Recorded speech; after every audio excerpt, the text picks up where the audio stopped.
अस्सलाम वालेकुम जी। 2-3 दिन से हमने ये देखा कि मरीम नवाज शरीफ और जनरल आसिम मुनीर ने जब ये ग्रीन पाकिस्तान जो एग्रीकल्चर का प्लान है इसके ऊपर इकट्ठे हुए और एक इफ्तिताह किया, तो गलाजत के एक अंबार जो उनसे है ना हमें नज़र आते हैं पीटीआई की जानिब से। और पाकिस्तान के दुश्मन भी वो कुछ नहीं कर सकते जो पाकिस्तान की अंदर मौजूद जो दिमाग से मफलूज जो एक ब्रिगेड है जिसको हम यूथिया कहते हैं उन्होंने किया। और आप ये देखें कि किस तरह से उनको तसल्ली है, तशफ़ी है, जितने गलीज गंदे और जो ऐसी वीडियोस बना के माँ बहनें बेटियां एक दूसरे को शेयर कर रही हैं, भाई बहन को शेयर कर रहा है, बहन भाई को शेयर कर रही है। और कंजर खाने का एक इन्होंने निज़ाम जो सा ना वो अपने घरों में इकट्ठा किया हुआ है। जब बहन भाई आपस में इस किस्म की गंदी वीडियोस शेयर कर रहे हो और उसके ऊपर हंस रहे हो, ठट्ठा उड़ा रहे हो, बेटी बाप को शेयर कर रही हो, बाप बेटी को शेयर कर रहे हो, और तो फिर उसके बाद क्या होगा? तो ये जहर जिसने घोला है ना उससे तो फिर हम मुसलसल जो है ना लोग इस बात को तनकीद करते रहते हैं कि ये सारा जहर जो सा ना ये पाकिस्तान की आईएसपीआर ने ये तैयार करना सिखाया। और इन लोगों को यहाँ तक पहुंचाने वाले भी ये पाकिस्तान की आर्मी स्टैब्लिशमेंट ही है। अब वो जो इंसान है किसी और तरीके से उसके ऊपर काबू पाने की कोशिश कर रहे हैं। तो इस बात को जो इंसान अगर आप देखें बड़े गौर से तो ऐसा हुआ क्या, तो इसके बाद डिटेल में अंदर जाते हैं। पहले आपसे दरख्वास्त है कि चैनल को सब्सक्राइब करें जी, लाइक करें और शेयर करें। अच्छा, पंजाब में जिस तरीके से काम होना शुरू हुआ तो मैंने आपको बिल्कुल वजाहत के साथ बताया था। और मैंने क्या बताया था, बहुत सारे लोगों ने बताया था कि मियां नवाज शरीफ ने ये बात कही कि ये निज़ाम जो सा ना ये अपने पैरों पे खड़े होते होते होगा।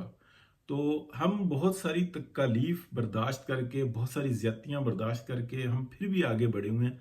तो लिहाजा पंजाब में बिलखसूस मरीम नवाज को ये कहा कि फेडरल में जो कुछ होता रहा आप पंजाब की आवाम की खिदमत करो और ये समझो कि आपकी ये हुकूमत जो है ना वो 3 माह की है। और अगर 3 महीने मिल जाते हैं तो फिर आप मजीद समझो कि 3 माह है। तो इसी तरीके से आपने साल पूरा करना है। तो ऐसा ही हुआ कि हमें हर प्रोजेक्ट जो है ना एक ऐसा नजर आया कि जो बहुत शॉर्ट टाइम था, यानी कि बच्चों को स्कॉलरशिप दे बेशक उनको 3 साल के लिए 4 साल के लिए दे दी है कि आपका कोर्स जो है ना उसकी फीसें वो गवर्नमेंट ऑफ पंजाब जो है ना पे करेगी। और इसी तरीके से छोटे छोटे प्रोजेक्ट जो उनसे थे ना वो हमें नजर आते हैं। स्कूलिंग का जो बेस्ट जो आप हो सकता था ना उसके ऊपर हमें तवज्जो नजर आती है। सलमान रफ़ीक साहब हमें दिन रात काम करते नज़र आते हैं। अब हमें ख्वाजा साद रफ़ीक भी जो उनसा ना वो भी एक्टिव हुए हुए नज़र आते हैं। लेकिन पसे पर्दा था क्या कि ये जो इतना गलाजत का जो गुबार उठा, उनको मौका नहीं मिल रहा था कि जो चाइना से एक पाकिस्तान के अंदर जो उन्होंने कहा कि आप ये सब कुछ करो, तो उसके बाद जो है ना हम सी पैक के ऊपर उस तरह से आएंगे जैसे आपकी ख्वाहिश है। क्योंकि जैसे ही हम कुछ ना कुछ कर देते हैं तो वैसे ही एक तजर्बा शुरू हो जाता है, 2-4 अफसर आगे पीछे हो जाते हैं और फिर वो कहते हैं वो था, वो मैं नहीं था, वो था, वो नहीं था। और लिहाजा वो हमारे सीनियर हैं, उसको तो हम हाथ नहीं लगाने देंगे। और इस तरीके की स्टोरियां शुरू हो जाती हैं जो कि बहुत ही तकलीफ दे।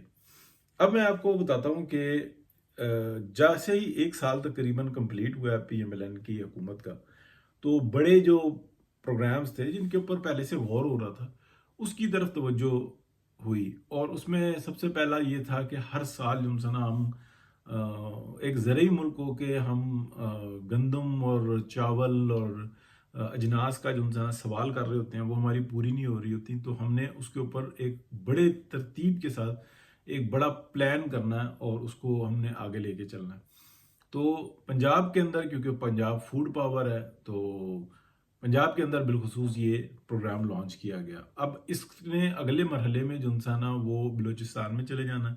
और इसी तरीके से इसको हम देखेंगे कि ये जो मामला है इसी के साथ जुड़ के वो काला बाग डैम की तरफ भी चला जाएगा। जब पानी की ज़रूरियात पूरी करने के लिए ये डैम जो इंसान बनेगा, तो बिल्कुल वजाहत के साथ बता रहा हूँ कि जो मामलात हुए हैं चाइना की साइड से, उसके अंदर काला बाग डैम का बिल्कुल वाज़ेह तौर पे जिक्र है कि आपने इस डैम को बनाना है, इससे कितनी बिजली जनरेट कर सकते हैं, इसमें एक्सपर्टीज हम कितनी देंगे और इससे कितनी ज़रात के ऊपर जो है ना काबू पाया जाएगा।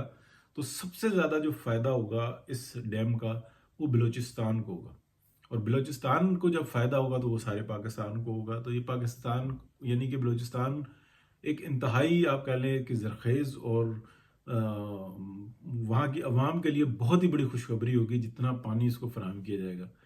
जो पानी वेस्ट हो रहा है सिंध से आगे, इसको भी काबू किया जाएगा, क्योंकि पानी वेस्ट होने की वजह से समंदर जो है ना वो इंक्रोच कर रहा है और बहुत बुरे तरीके से कर रहा है। तो ये सारा मामला भी जो है ना जेर बहस आया हुआ।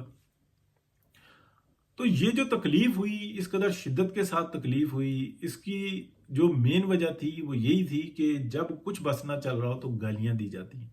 वो गंदी और वाहियात वीडियोस जो उनसी है ना पूरे पाकिस्तान में शेयर की गई, और पोस्ट ये मेजोरिटी पाकिस्तान से बाहर से हुई और कुछ ने कॉपी पेस्ट करके पाकिस्तान से भी की, लेकिन किसी के ऊपर कोई एक्शन नहीं है। तो ये ऐसा क्यों है कि ये एक्शन नहीं है? तो ये बात हमें समझनी होगी कि अभी भी एक ऐसा फैज नेटवर्क का एक यूनिट जो है ना काम कर रहा है कि जो तकलीफ दे हद तक जो है ना वो काबू से बाहर है। जो वो कहता है कि मैं हमने कुछ भी कर लो, हमने किसी सूरत में काबू नहीं आना। तो ये आप अगर आप समझ लें कि इनकी दिमागों के अंदर जो गंद है ना वो इस तरह से बेबस किया गया है कि कुछ भी पाकिस्तान में आप अच्छे से अच्छा काम कर लें, ये कीचड़ ही उछालते रहेंगे। और क्योंकि इनको एक ख़ास जगह से प्रोटेक्शन हासिल है, ख़ास मफादात के लिए इस्टेब्लिशमेंट के अंदर से ही है। ये जितनी ये जो बदरुएं नज़र आती हैं, जिस गलाजत के साथ वो बोलती हैं, जो गंदी ज़बान इस्तेमाल करती हैं, ये दुनिया के किसी मुआशरे में, किसी मौजूद मुआशरे में ऐसी दहशत गर्दी की कोई गुंजाइश नहीं होती। कोई आप यूरोप में इस तरीके की स्टेट के खिलाफ बात करता नजर नहीं आएगा, कोई अमेरिका में इस तरीके की स्टेट के खिलाफ बात करता नजर नहीं आएगा। इंडिया के अंदर इवन आप इस किस्म की कोई बात करेंगे तो वो कभी बर्दाश्त नहीं करेंगे, वो भले किसी भी मजहब से ताल्लुक रखता हो। उनकी मुसलमानों से नफरत अपनी जगह पे, मुसलमानों के साथ ज्यादतियां की जाती हैं इंडिया के अंदर और खुलेआम की जाती है, और कोई उनके ऊपर कोई एक्शन नहीं लेता। लेकिन कोई हिंदू इस तरीके की अपने ऊपर बात करे, उसकी गुंजाइश वो नहीं देते। मुसलमान तो बेचारे हैं ही मजलूम, सिख को की तो नस्ल तबाह करके रख दी हिंदुओं ने। ये भी यानी कि बड़ी तकलीफ दे बात है, इसके ऊपर तो पाकिस्तान को आवाज उठानी चाहिए। पाकिस्तान नहीं उठाता, गलती करते हैं। बहरहाल मैं अब आगे बात को जो है ना क्लोज करता हूँ कि ये तरक्की का वो रास्ता खुल रहा है कि इसके बाद जो है ना एक इंडस्ट्री यानी कि वो चलेगी, और जैसे ही ये एग्रीकल्चर के प्रोग्राम्स बनेंगे तो आप देखेंगे कि एग्रीकल्चर पॉसिबल नहीं है कि फार्मिंग के बगैर हो जाए। यानी कि कैटल फार्मिंग, ये गाय भैंस और ये सब जो है ना ये हिस्सा होते हैं। खाद कहाँ से लेके आएंगे? क्या खाली यूरिया से काम चल जाता है? नहीं चलता। ठीक है, ये पूरा एक सब्जेक्ट होता है। तो पाकिस्तान के अंदर अगर आप देखें कि जिसके ऊपर जिस प्रोग्राम पे अमल हो रहा है अगले आने वाले सालों के अंदर पाकिस्तान के अंदर गोश्त की कीमतें बहुत डाउन होंगी और बहुत बड़ा एक्सपोर्टर बनेगा पाकिस्तान। और ये बिलखुसूस जो है ना बलूचिस्तान, ये बहुत खुशहाल होगा। लेकिन उसके लिए डेफिनेटली जो जिसका बस है ना पाकिस्तान दुश्मनी में, वो चला रहा है कि बस जी खान हमारी रेड लाइन थी, खान नहीं तो पाकिस्तान नहीं। और इस किस्म की बातें करवाने वाले कौन है? जिनके इंटरेस्ट है, जिनको बाहर से फंडिंग होती है, जिनको नवाजा जाता है कि तुम ये गंद फैला के रखो, यही तुम्हारी जो उनसे है ना रोजगार का जरिया है, और तुम पाकिस्तान की खिदमत कर रहे हो क्योंकि खान तो तुम्हारी रेड लाइन है। तो इंसान को नशे के लिए, नशा हासिल करने के लिए कुछ ना कुछ तो बहाना चाहिए होता है ना। तो ये है जी सूरत हाल। बहुत शुक्रिया जी, अल्लाह हाफिज।